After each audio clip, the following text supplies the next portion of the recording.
What makes relationships last? Our relationship has had its ups and downs, but what we've found is good communication holds everything together. We decided to dedicate time every week to not only strengthen our relationship, but stimulate personal growth. Strong relationships are built on strong communication. Welcome to Date Night Conversations. Hey guys, and welcome to another episode of Date Night Conversations. I'm Chantel. And I'm Greg. And guys, in this video, Greg and I are going to ask each other 3 random questions we have never asked each other before. Guys, I'm always looking for these questions. I love the conversations they stimulate. I love the way it makes you think on a deeper level. Yes, and we also love interacting with you guys. So please, drop a comment down below. Give us some answers to some of these questions. All right, babe, you ready to get into it? Yeah. All right, let's get into it. All right, first question. Yeah, you're up first. Okay. If you could never work again, how would you spend your time? Doing whatever I want to do. Having fun. What's fun? Oh my gosh, I want to explore things, just have experiences that I haven't had before, go places I haven't been before, take the kids places they haven't been before, and share those experiences with them. Search for new experiences. That would be the goal.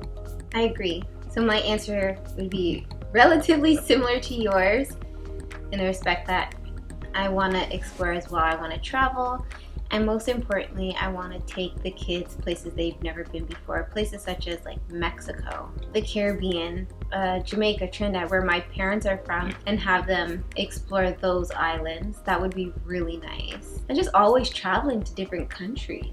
Yeah, see the world. Yeah, I really would like to go to Greece. Show the kids what's out there, so we're not just sort of stuck at home. Yeah. Because if you're working, then this happened before the whole COVID thing. Yeah. You fall into those routines where every day is just, you're working every day, and it's just a set routine. The kids are in school all day. You come home, you go through your nighttime routine, bed, and you just repeat. Exactly. And then you go to the weekend, and then that's just your free time, or you pick up extra work and, call it free time, but it's basically doing all the stuff getting prepped for the next week. Yeah. You're doing your groceries, you're doing your laundry, you're running errands, you're always house doing cleaning, something. that kind of stuff, Yeah. right? And then just so you can have a week or 2 off to do a vacation? Nah, man. Okay, so yeah, what would I be doing with my free time? Having fun, having some experiences. Exploring the world. Sleeping when I want to sleep, working out when I want to work out, eating when I want to eat, doing what I want to do when I want to do it. I think that sounds pretty good. Yeah, I've thought about this. All right, guys, that's our answer. We're going to throw the question back to you, but let's read it one more time. Babe, would you mind reading it, please? If you could never work again, how would you spend your time? All right, guys, you know what to do. Drop a comment down below. All right. Back to question number 1. Oh. If you could never work again, how would you spend your time? Is that meaning, is there an assumption that there's no income there? If you never have to work again, think of the positive, not negative. I never have to work again. How might somebody else look at that is all I'm saying. Oh. Yeah, I never have to work again because I'm like, that's like when you're retired, I never have to work again. You have a set income that you can live off of. Yeah, that's the way I'm going. Okay. And that's how I took it too anyway. Awesome. All right, second question. Yes, so you're up. Question number 2. When was the last time our relationship pushed you outside your comfort zone? Describe the situation. Oh, okay. Well, one thing that comes to mind is when we went camping and you invited me with your uncles and you said it would be like a great time, I'd have like an amazing time, and then it became like the worst trip ever. Babe, that was not the worst trip ever. It's funny how that was your perspective because we were on very different pages. I was uncomfortable. I was cold the first night, and then you had fun and it was a good experience in the end. You have a story to tell. And then being in the canoe, I was really uncomfortable because it has nothing to do with you. It just has all to do with my paranoia and just like not being comfortable. I've never been in a canoe before, so I was not comfortable in a canoe. Guys, I think she thought a canoe was very stable because they appear that way when they're in the water with people who know what they're doing. Yes, and I didn't know what I was doing. If you're in a canoe for the first time, there's an instability that it's like a balance, and you actually can get comfortable with it fairly quickly, just like riding a bike. And then not only that, like, I think you went in with a negative perspective, and that sort of set the tone. Maybe. You could be 100% right. Because I have such great memories from that trip. I was cold in the tent. I got a heater in there. It wasn't, I got an electric heater. No, I'm not that type of girl. What do you mean you're not that type of... Whatever. I need to be in maybe an RV. You would still go camping again. I don't know. It's not my thing. Will. Push you outside your comfort zone. Sometimes you need to be pushed. That's a positive push. Guys, I love camping. I used to go camping every single long weekend with friends, family, my cousins, my brother, uncles, and have a great time every long weekend. Just an amazing experience, and I wanted to share some of that with her. And she did not feel the same way. No, I'm glad you took me so I know exactly what camping is, but now I know it's just not my thing. And that was the only time I really felt uncomfortable. You told me I can see the potential. I can. Okay. I can see the potential, but it's just not my thing. When we went to the cottage, that was like a buffer version. I prefer that. But so I don't like the bugs and stuff, but that was much more enjoyable. You still got to do... And then we were looking for canoes for hours with your uncle. That was really boring. For someone that has never been before, they don't want to do that. Okay. So for me... Anything where you have to talk on the phone. Yeah, but what does that have to do with our relationship? Well, and I've gotten so much better at talking on the phone. Have you? 100%. It's on camera, like several times. We'll be calling the restaurants and stuff. I just do it. I used to really be, and you know what? Anti-talk on the phone. But yeah, you have gotten better. That's for sure. Okay.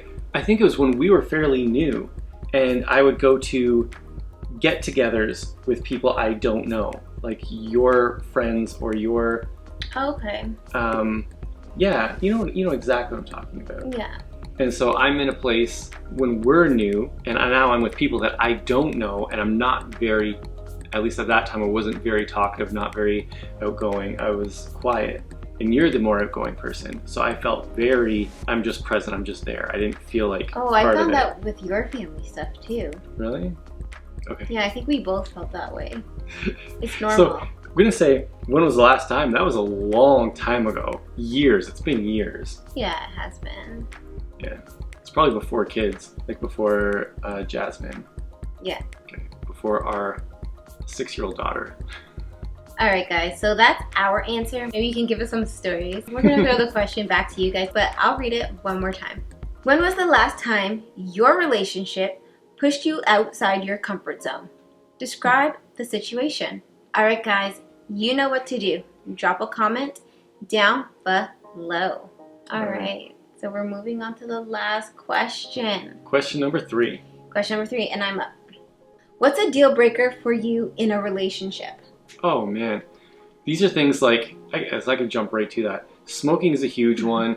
Anything like health is really important, so if you don't take care of yourself, if your health is not a priority, that's a deal breaker. Because that's something that can also be like learned or implemented, just take care of yourself. So yeah, health should be a priority, and that's important to me, and anything that sort of relates to that. What else is a deal breaker? Oh man, there's some things I can't stand, like chewing gum. I can't say that's a deal breaker, but you know what? It totally could be. Because you wouldn't make it past like a second date. I don't know why it irks me so bad, but I am very anti-gum. Gum is like flavored garbage. Like that's literally what it is.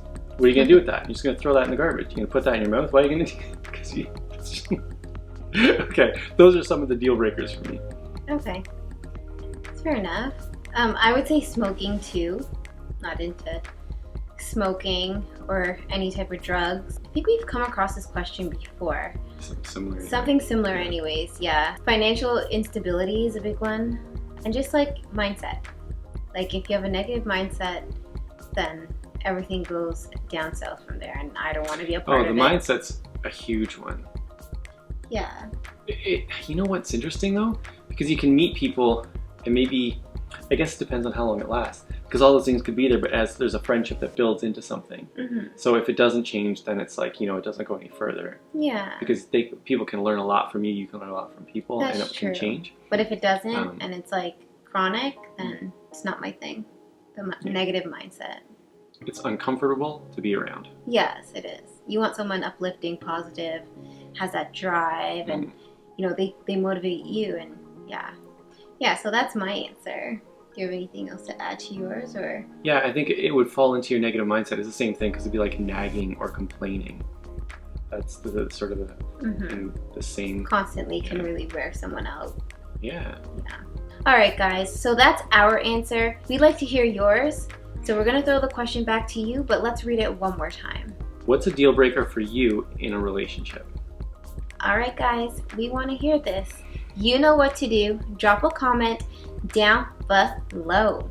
All right. So that was Date Night Conversations, episode 65. 65. 65 and counting. That's pretty awesome. It is. Guys, I'm super excited to hear some of the responses from you to these questions, so please drop a comment down below. All right, guys, thank you so much for watching, and we'll see you in the next episode. Bye. Bye.